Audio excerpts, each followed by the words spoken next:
India's largest digital media network Suman టీవీతో చేతులు కలపండి. ఫ్రాంచైజ్ ద్వారా లోకల్ మీడియా పార్ట్నర్ అవ్వండి.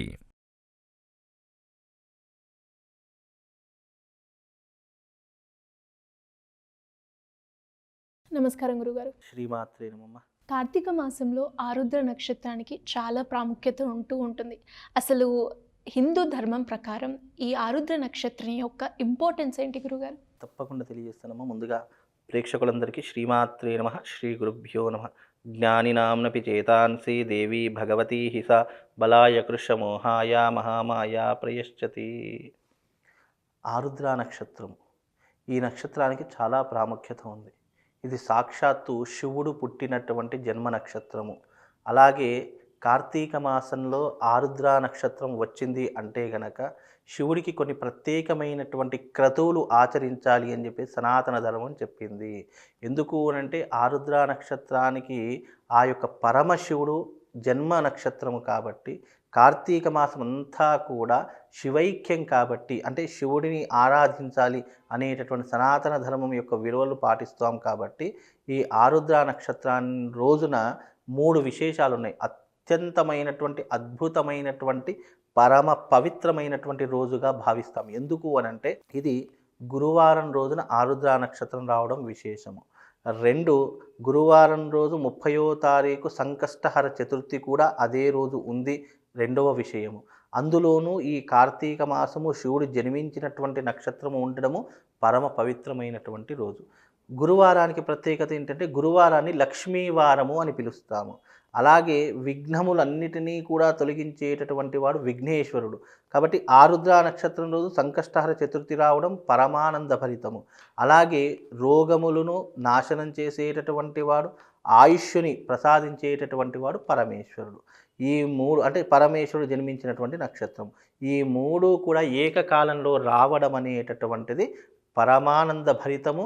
ఎన్నో జన్మల పుణ్యం చేసుకుంటే కానీ ఇలాంటి ప్రత్యేకమైనటువంటి రోజు రాదు. చాలామంది ఆలోచించరు. ఎందుకు అంటే ఈ రోజు ఒక్కొక్క రోజుకి ఒక్కొక్క ప్రాముఖ్యత, ఒక్కొక్క నక్షత్రానికి ఒక్కొక్క ప్రాముఖ్యత. సాధారణంగా మనిషి గనక ఈ నక్షత్రంలో పుట్టినట్టయితే ఆరుద్ర నక్షత్రంలో ఉన్నటువంటి వాడికి కోపము, ఆవేశము, దురుసుతనము, మొండితనము చాలా విపరీతంగా ఉంటాయట ఆరుద్ర నక్షత్రంలో పుట్టినటువంటి వాడికి. అందులోనూ ఆరుద్ర నక్షత్రంలో పుట్టినటువంటి వ్యక్తి ఎప్పుడూ కూడా ఒకరి మీద పడి ఏడుస్తూ ఉంటాడు. ఏడుపు, అతను ఎక్కడికి పోతే అక్కడ ఏడుపులు, పెడబొబ్బులు, ఒకరి మీద పడి బ్రతకడము తప్ప ఇంక వేరే మార్గం ఏమీ ఉండదు. అంత నీచమైనటువంటి నక్షత్రము ఆరుద్ర నక్షత్రం. అంటే మనిషి యొక్క జన్మలో ఉన్నటువంటి పాపములు అనుభవించడానికి ఆరుద్ర నక్షత్రంలో పుడతారు. అందుకే ఆరుద్ర నక్షత్రం అనేటటువంటిది మానవ జీవితాన్ని కష్టాల పాలు చేస్తుంది.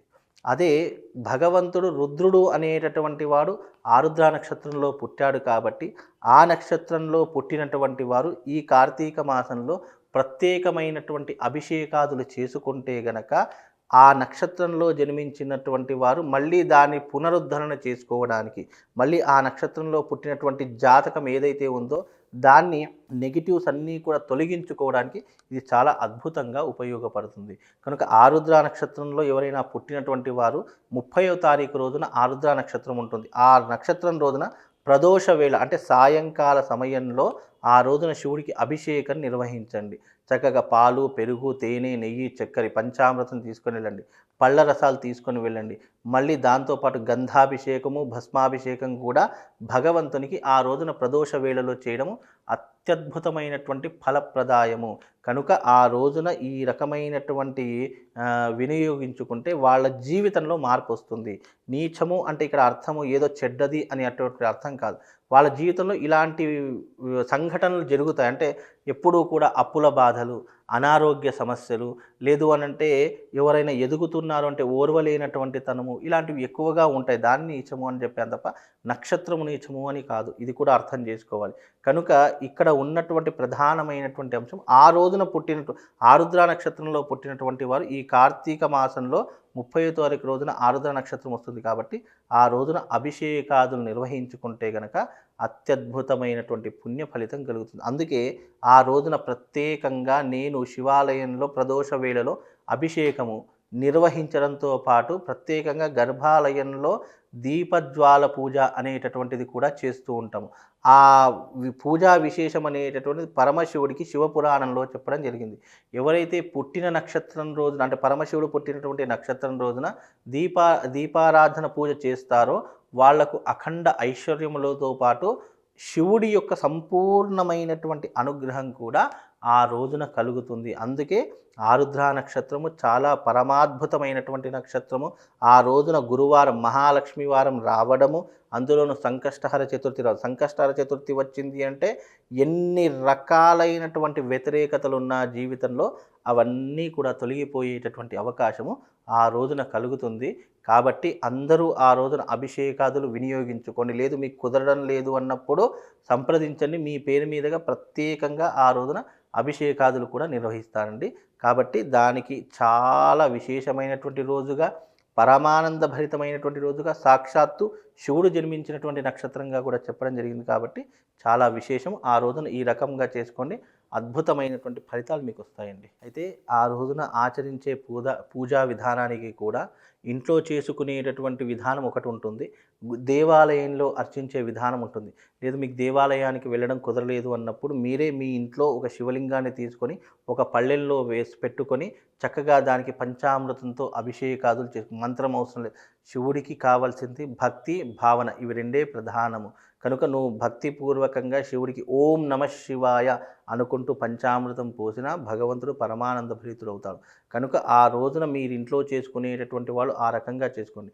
దేవాలయంలో ప్రత్యేకంగా ఉంటే అక్కడ ఎట్లయినా అర్చకుడు ఉంటాడు, బ్రాహ్మణుడు ఉంటాడు. అతని చేతుల మీదుగా ప్రదోష కాలంలో ఈ యొక్క అభిషేకాన్ని చేసుకుంటే మీ జీవితంలో ధనయోగముతో పాటు రాజయోగం కూడా సిద్ధించే అవకాశం ఉంది. చాలా విశేషమైనటువంటిది, అద్భుతమైనటువంటి రోజుగా కూడా చెప్పడం జరిగింది. కాబట్టి ఈ రకమైనటువంటి విధానాన్ని సనాతన ధర్మంలో పుట్టిన ప్రతి ఒక్కరు వినియోగించుకోండి. అద్భుతమైనటువంటి ఫలితాలన్నీ కూడా మీకు సొంతమవుతాయి. మనోవాంఛాలు, మనో అభీష్టములు కూడా నెరవేరేటటువంటి అవకాశము ఆ రోజున ఉంది. కనుక ఆ రోజున అలా చేసుకోండి, అద్భుతమైనటువంటి ఫలితాలు మీకు సొంతమైపోతాయండి. ధన్యవాదాలు గురువు. శ్రీమాన్.